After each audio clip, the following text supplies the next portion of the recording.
All right then. It's actually just been a couple of days since I've been at the allotment, because my last a week at the allotment was actually 2 weeks. So let's have a look what's been going on the last few days. You can probably see a couple of like runway landing strips just about here.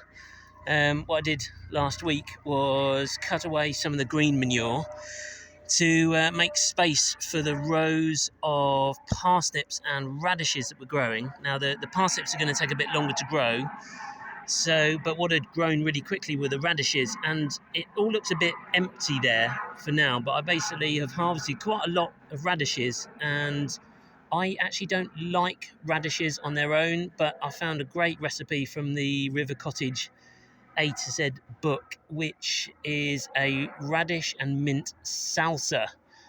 So it's pretty tasty actually. I'm really quite happy I found it. So we've had a harvest of radishes from those 2 rows just there. And I've just come sort of next door to the radishes, which were just here. Next door is the onions. So what I've done is, you can see just at the base of the onions, I've tried to scrape away a bit of the soil. The reason to do that is so that the onion bulb can swell and grow. So I've done that here, and then just over there's another row of onions in one of the other beds, which I've done the same. Now I've come around the other side of the plot, and the bit we're going to look at now is just here, another kind of runway.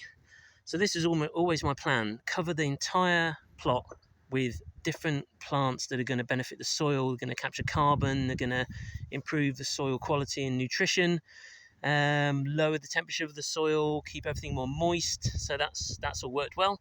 And the plan was always to cut out the green manure I don't need, so I can make space or light for what's going to grow. So that's what I did recently. So this is the row of cabbages. You can see if we come back a little bit, there's a bit of a row just there to allow some light and air into the cabbages. And then I did the same just up here with Brussels sprouts. So we've got Brussels here, they're also cleared. I've done the same with, now I've got to remember where, over the top end, some spring onions over there, and then also just the other side of these sweet corn and tomatoes. And actually it's just here, isn't it? Just the other side here is a row of onions, same as the row of onions.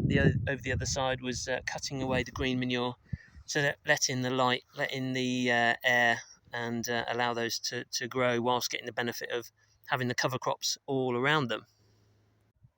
All right, so we're on a bit of a whistle-stop tour this time. And last time I probably mentioned about the Mangetout, which I failed at. So you can see now I basically cleared the row of Mangetout. There was the pea netting, which was stood up right here. So I've cleared all of that, and I've basically popped it onto the compost just over there. That is a shame. I was looking forward to eating some homegrown biodynamic Mangetout, but I messed it up. But there we go. That's life, and it's a good reminder that when we pop to the supermarket, it's not just as easy as popping products on the shelf. Somebody somewhere has had the best go at growing, nurturing, picking, packing, and sending off the product. Failures do happen, and we need to remember that there's farmers and people working really hard to provide the products that we eat. So unfortunately, that's a bit of a clear space for the Mangetout, but a bit more space for the green manure to grow. Not totally sure what I'm going to put in this space, but I will have a think. And the other one that I cut down as well, just back over in this other corner, in this other bed here. So same as the Mangetout, I cut down the rocket stems, which actually I've got a few more to do here, so so I need to do a few more of those. But making space so that the rocket went to seed really quickly, and again I should have been quicker on harvesting those. But what I've been able to do with everything that I've been starting to cut down now, and I suppose the good thing with having so much green manure and so many living plants on the plot, is that I'm going to have a heck of a lot of stuff to go on the compost heap to make compost. And I want to be as self-sufficient as possible. That's one of the points of being biodynamic is that it's breaking us away from the giant seed companies, the giant chemical companies, the reliance on other people. It's to allow us to be as self-sufficient as we can. So you can see here, kind of got a row of what was nice green living matter that's just started to fade actually now as it starts to sort of beginning of the process of composting. So that's all good. And then last couple of things, last couple of weeks is we can see the fleece here. Now, I'm not covering it to keep away any pests, although I suppose I sort of am. So I'm not worried about insects because I want to just let nature get on with it. But the bit that I can't seem to stop is the pigeons pecking away at the green leaves, and they did just destroy the last crop of cauliflower. So what I'm doing here is just sort of draping over the fleece to keep the pigeons off, but I'm leaving the sides open because I want insects to be able to get in. If there's aphids, I want ladybirds to be able to get in.